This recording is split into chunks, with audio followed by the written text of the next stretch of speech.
Olá, colegas! O canal Advocacia Jato está fazendo uma série de vídeos sobre as dúvidas mais comuns dos seus assinantes sobre a reforma previdenciária, que será votada em segundo turno na Câmara dos Deputados a partir de agosto. A dúvida de hoje é sobre o valor da pensão por morte, que é aquele benefício concedido aos dependentes dos segurados quando do seu falecimento. Será que a reforma da Previdência permitirá que os dependentes recebam um valor de pensão por morte menor que um salário mínimo? Se você ainda não fez sua inscrição no canal, ajude-nos a alcançar a marca de 50 mil inscritos e tenha acesso a vídeos cada vez mais elaborados sobre temas dos mais atuais do mundo jurídico. Nos acompanhe também nas redes sociais.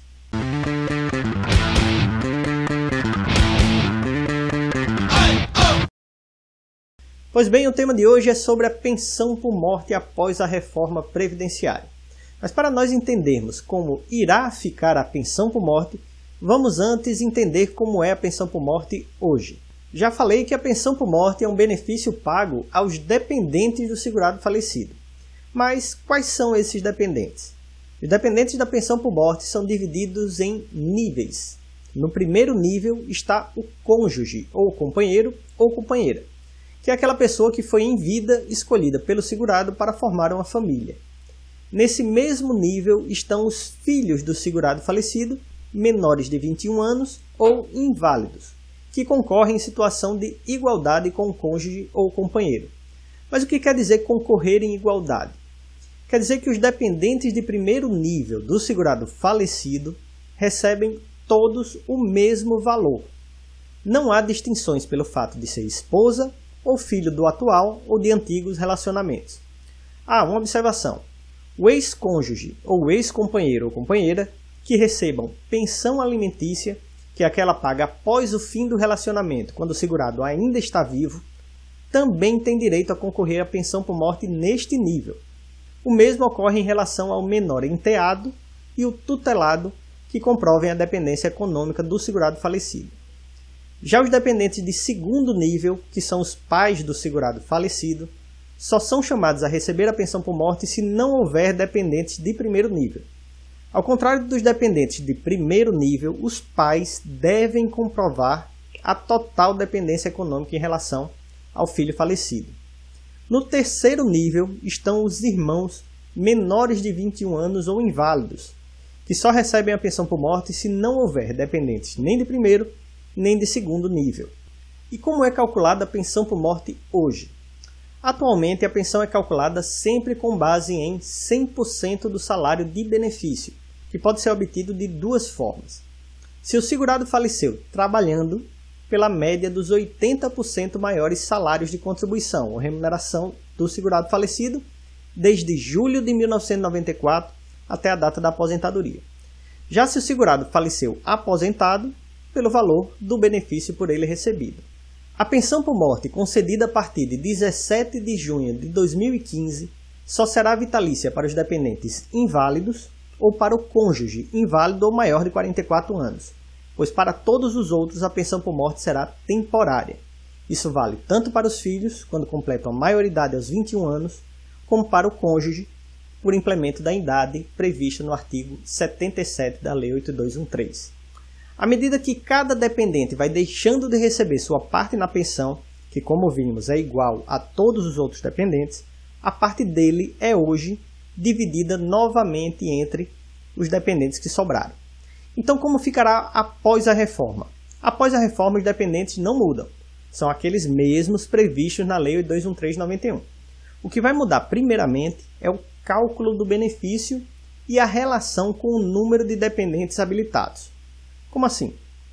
Com relação ao cálculo do benefício, ele não será mais de 100% do valor do salário de benefício ou de 100% da aposentadoria do segurado falecido. Ele será de 50% do salário de benefício ou da aposentadoria, mais 10% a cada dependente habilitado a receber a pensão por morte, até o limite de 100%. Assim, o segurado da Previdência que faleça deixando mulher e 2 filhos, deixará uma pensão de 80% do seu salário de benefício, 50% como cota mínima e 10% por dependente habilitado.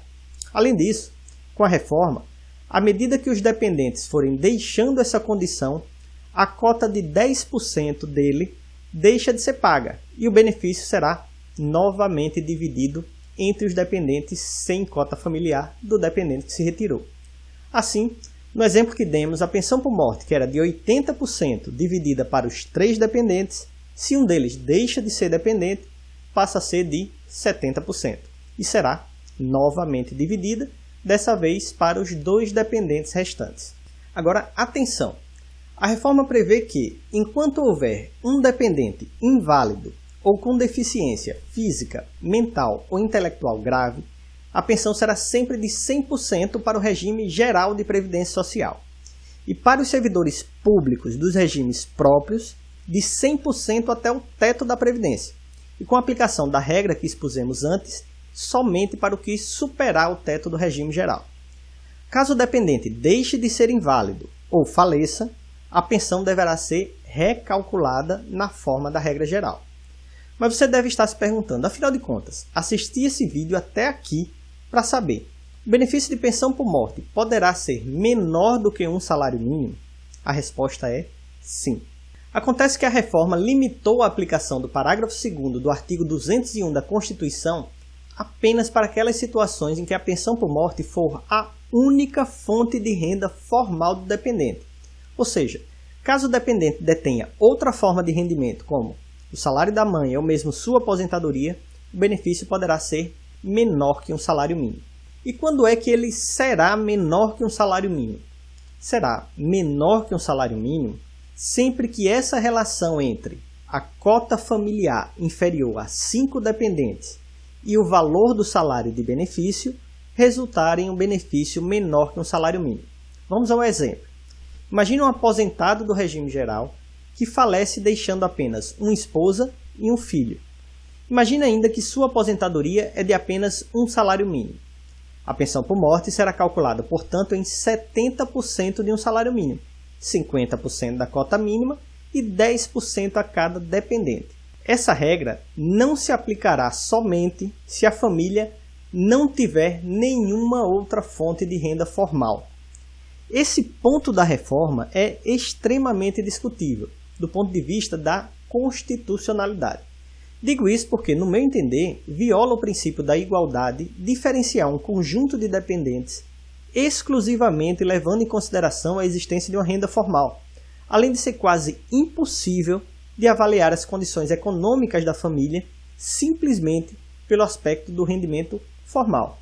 A se manter essa regra, por exemplo, uma família que tenha uma renda formal de um salário mínimo seria prejudicada em relação a uma outra família que detém uma renda muito superior advinda, por exemplo, de aluguéis cobrados de vários imóveis, mas não declarados à Receita Federal, por exemplo.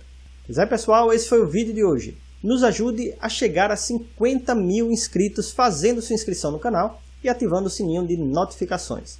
Muito obrigado a todos e até a próxima.